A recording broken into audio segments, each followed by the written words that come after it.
Good morning. Thanks for joining us on this Thursday. I'm Joe Fryer. And I'm Savannah Sellers. We are going to begin with full team coverage of that terror attack. NBC News correspondent Jesse Kirsch is outside Caesars Superdome in New Orleans. And with more on the investigation, our Homeland Security correspondent Julia Ainsley is standing by in Washington. Jesse, let's start with you in the latest out of New Orleans. Two questions. First, just how are those who were injured in the attack doing? And is Bourbon Street still an active crime scene right now?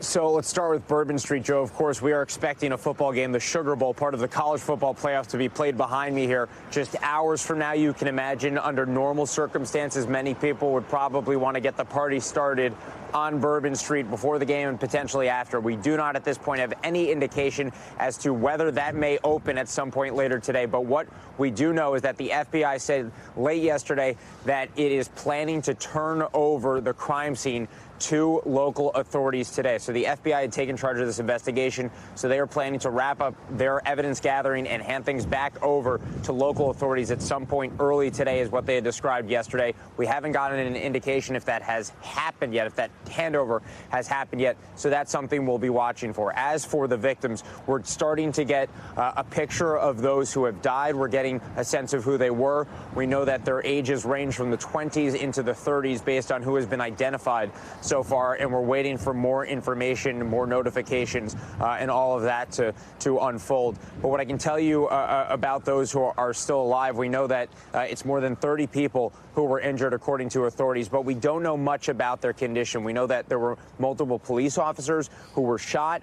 They are recovering, they are alive, but we don't know much about the injuries in terms of how many people were hit by a vehicle versus having potentially been hit by gunfire. Authorities were asked about this, asked about the victims at the press conference yesterday, and effectively authorities would not go into that. They would not go into down that line of questioning. They wouldn't go down other lines of questioning or elaborate much on other topics as well. So there's still a lot of outstanding questions about how this happened and what the conditions are for people who were injured. Julia, the FBI says that they don't believe the driver who carried out this attack was acting alone. I understand there are some old videos that have surfaced that show the suspect. What more are we learning about the Army veteran who allegedly is behind this? And where does the investigation stand in terms of other potential people involved?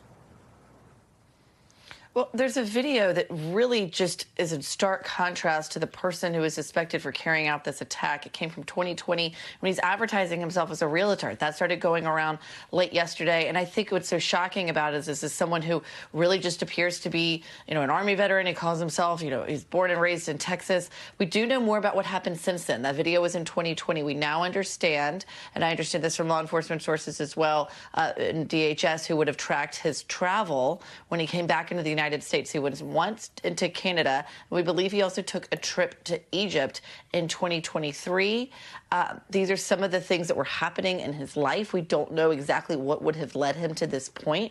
Of course, you pointed out that there was an ISIS flag on this truck. We understand that he rented the truck through what's kind of like an Airbnb for rentals. It's called Toro. And we understand that when you talk about videos, there were also surveillance videos in the area that were under review to see if there could have been other people setting up IEDs, but we don't have information to confirm exactly if there were other people helping out to plan explosives around New Orleans or what exactly was found. We just understand those videos, that surveillance is all under review to see if there were other people who might have been co-conspirators or if this attack actually been planned to be even larger and deadlier than it was, Savannah. Jesse, as we mentioned, you're outside the Superdome. That's where the Sugar Bowl is scheduled to take place this afternoon. It was postponed yesterday. Are officials taking additional steps to try and keep people safe today? And on top of that, just in general, we know New Orleans is a place where people visit from all over the world. The goal is to have a good time. What's the mood like in this city after yesterday? I think a lot of mixed emotions, Joe. We have met people who are still planning to go to the football game. I was on one of the first flights out yesterday from Atlanta, of all places. So I was in Georgia. Georgia is one of the teams that's supposed to be playing in this game this afternoon.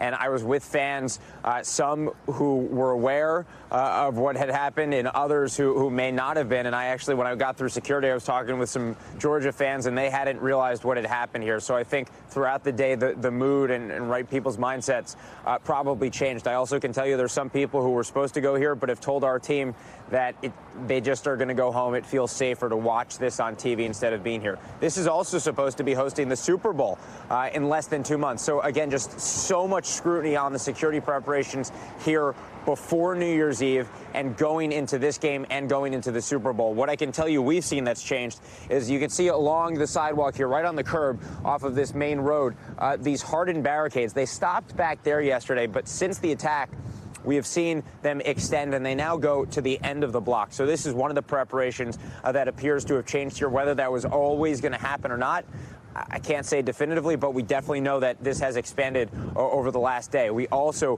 know that the Sugar Bowl is telling people if they're parking at the stadium that there will be security screening that they can expect for their vehicle. And our producer who lives here in New Orleans tells me that's not typical for a game day here. So it appears that there is a heightened security presence, and we'll be looking to see how things play out here. This is a stadium with a capacity over 70,000 people. It'll be interesting to see if it looks full or if it looks like a substantial number of people have decided to stay away. Absolutely, and we know you'll keep us posted on that, Jesse. Julia, I do also want to ask you about any potential connection here that investigators we know were exploring between this attack in New Orleans and then that explosion of a Tesla cyber truck outside the Trump International Hotel in Las Vegas yesterday. Is there any update there? Well, I think that's the key word, exploring. We understand from local law enforcement officials, they've said that they're not ruling anything out. The truck in New Orleans was rented through the same app as that cyber truck in Las Vegas. The Las Vegas truck was rented in Colorado. The New Orleans truck was rented in Texas. Is there some kind of a connection here? We have to wait and see. There's not as many details coming out of Las Vegas at this time, but clearly there's a heightened threat here when investigators, especially on the federal level, are looking across to see how these people might have acted in similar ways. You can have people carry out terrorism in similar ways without them actually conspiring, because we know now that people can take inspiration from other places. So all of that is just to say they're not ruling anything out, but they have not yet said that these two incidents are connected. Savannah. Julia Ainsley, Jesse Kirsch, thank you both. Well, one of the victims in yesterday's deadly attack was 25-year-old Matthew Tenedorio. He grew up on Long Island and then moved to New Orleans, where he worked at the Superdome. He was out with a group of friends on Bourbon Street when the attack happened. This morning, his parents, Kathy and Louis Tenedorio, are joining us to talk more about their son. Good morning to you both. We so appreciate you taking the time to talk with us under such difficult circumstances, and we are so sorry for your loss. First, we would just love to learn a little bit about Matthew and hear what you want people to know about him. Can you hear what she said? What? Respond. You respond. I couldn't hear. What? He was a wonderful kid. I mean, He's 25 years old. Just starting life, had the job of his dreams. I'm Very sad. Very sad. We just, our hearts go to all the other families that lost their loved ones too. We just grieving right now. We understand your grieving. Disbelief. We appreciate you taking the time. Kathy, I know you live within an hour from New Orleans. You had dinner with Matthew on New Year's Eve a few hours before the attack. So you knew where he was going and that he was in the French Quarter.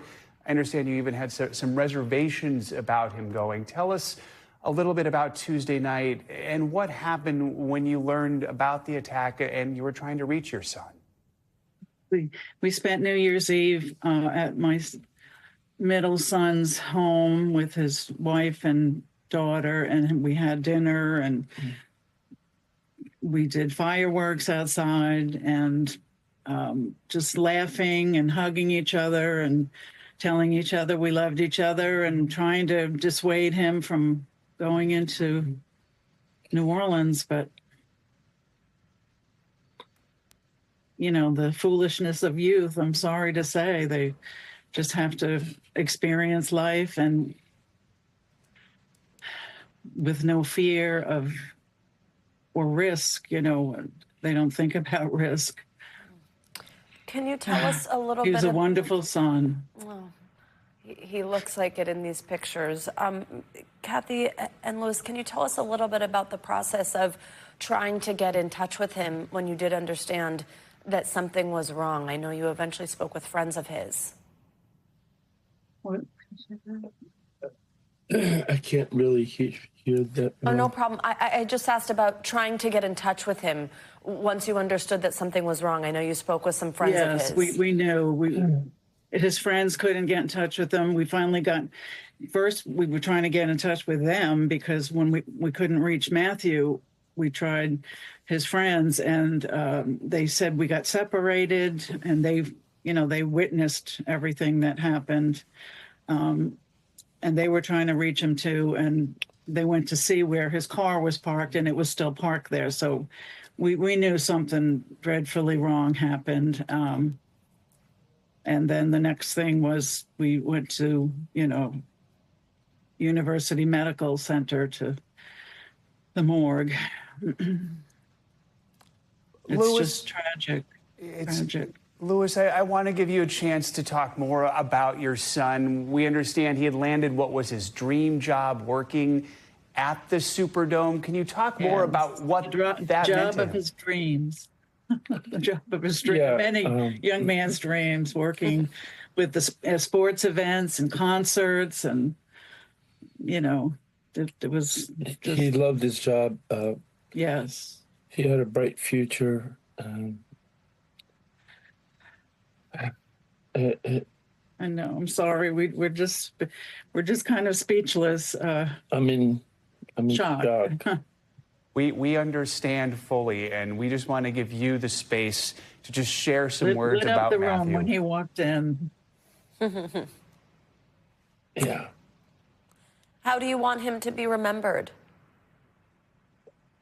Just that he loved people. He loved people. He loved animals. Yes, he would. Always had a smile. Always.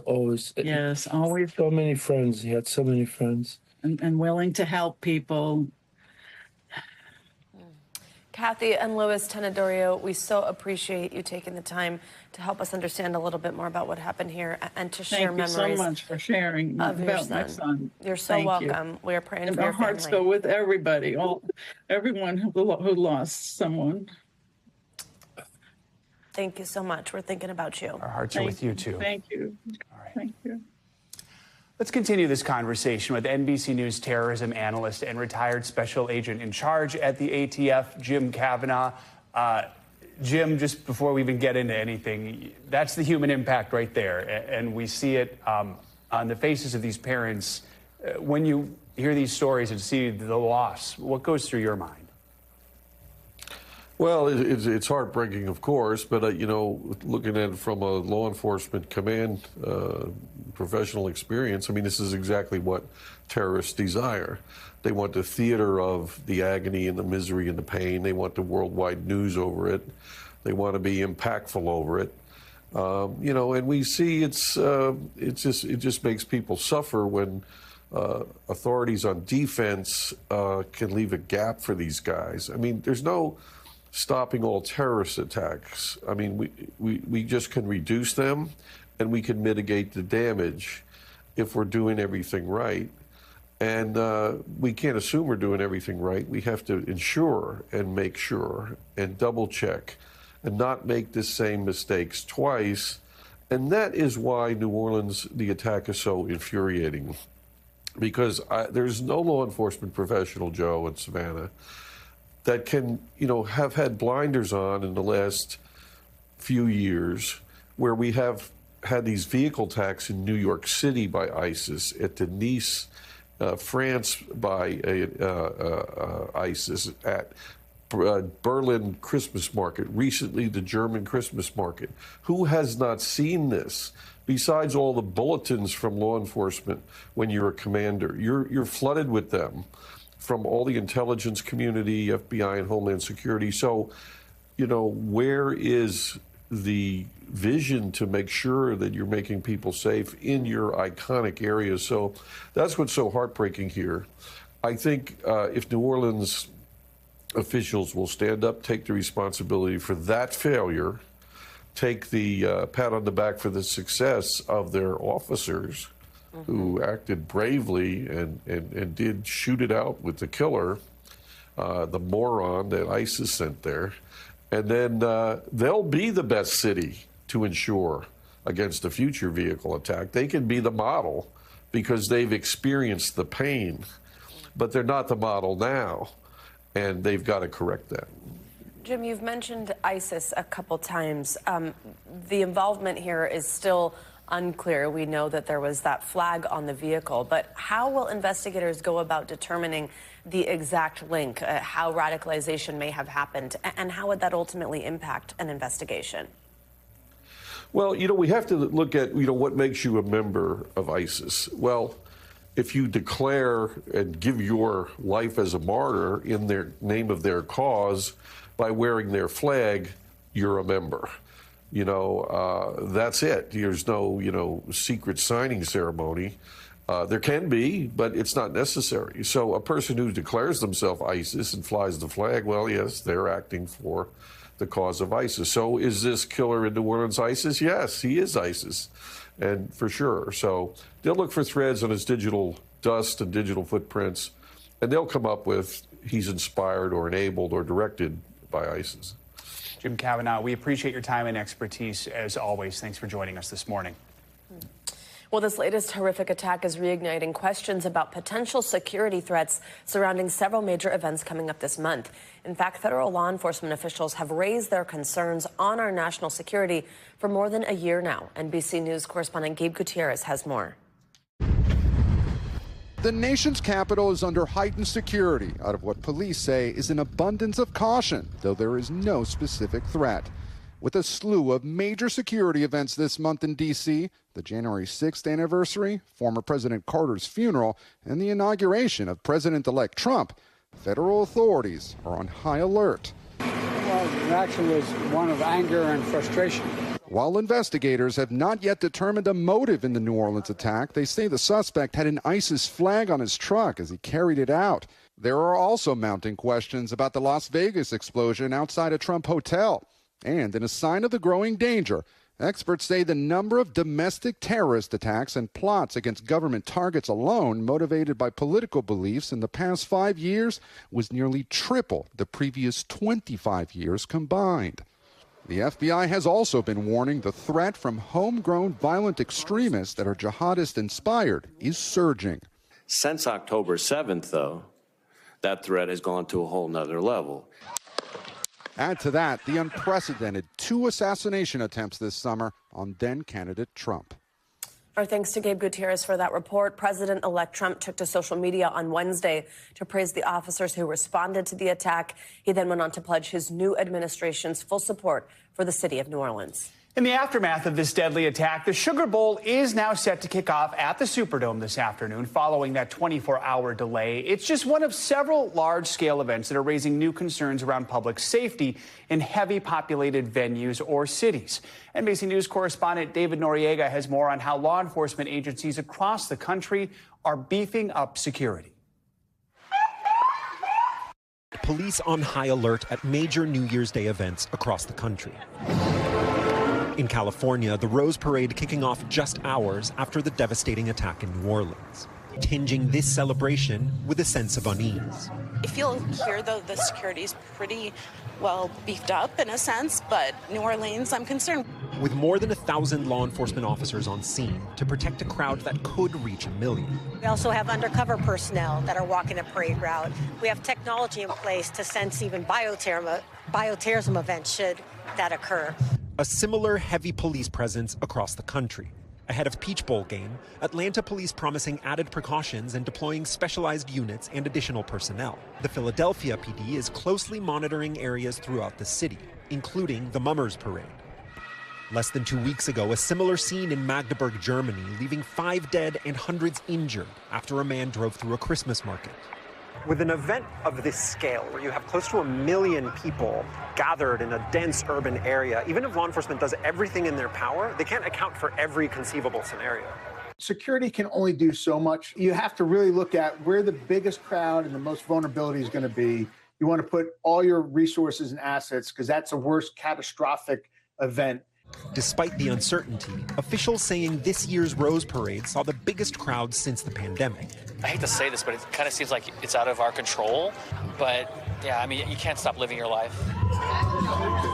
A resolution for the new year after a tragedy that's become all too familiar. David Noriega, NBC News. Well, now to Las Vegas, where federal authorities are investigating another New Year's Day incident as a possible terrorist attack.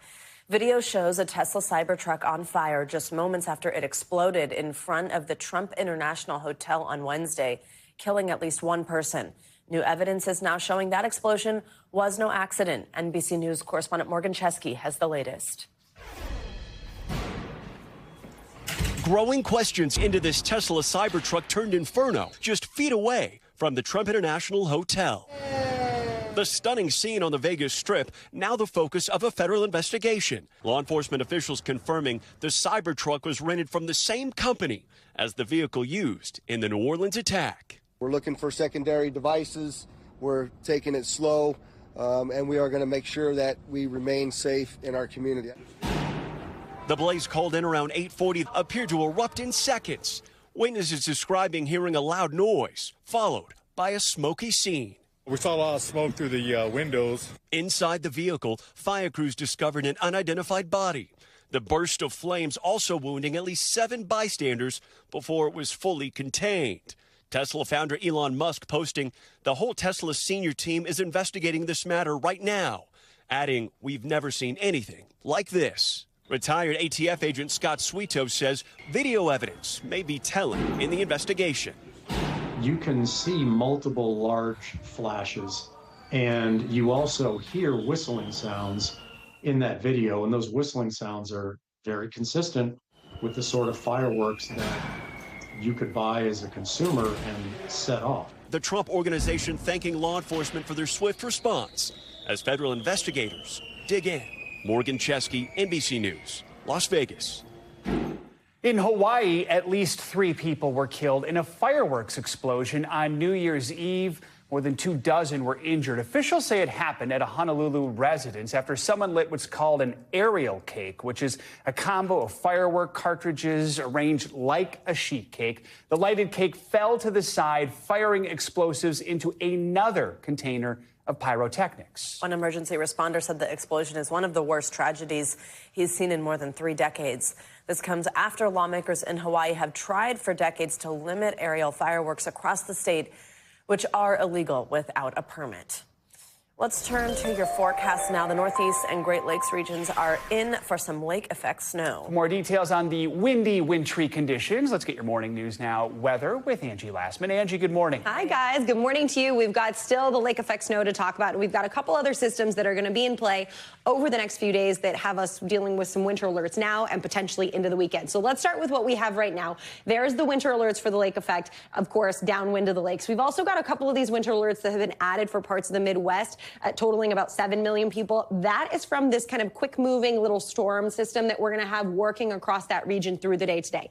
It's going to be a fast mover, as I mentioned, but it is going to bring a little bit of snow to folks in the Midwest. So Chicago to St. Louis, you could see some of that by evening time tonight. And of course, that lake effect snow is going to persist. The system will be on the move tomorrow, so a little bit of that working into parts of the mid-Atlantic, like Washington, D.C. You could see some of that. And we'll also still be dealing with those winds on the backside of that. That means more lake effect snow, potentially even into the weekend, maybe even into early next week as well. One thing about those winds, they're still elevated, so still possibilities of 40, 50 plus mile per hour winds. That means that we could still see some of those down power lines, down tree limbs. That's going to be something you'll deal with through the day today for parts of New England. Now, temperatures, that's going to be a bit of a change here in the coming days. We're going to see some of this cold air spilling into parts of the northern plains. You can see Minneapolis reaches only the low 20s today.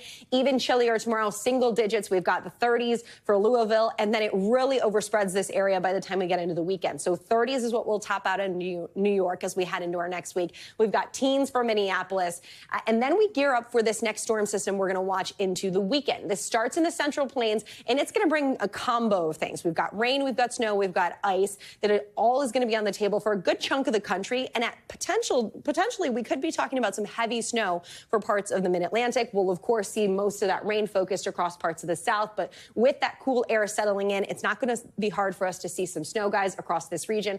We'll wait and see exactly how much. Those accumulations will come into better focus in the coming days.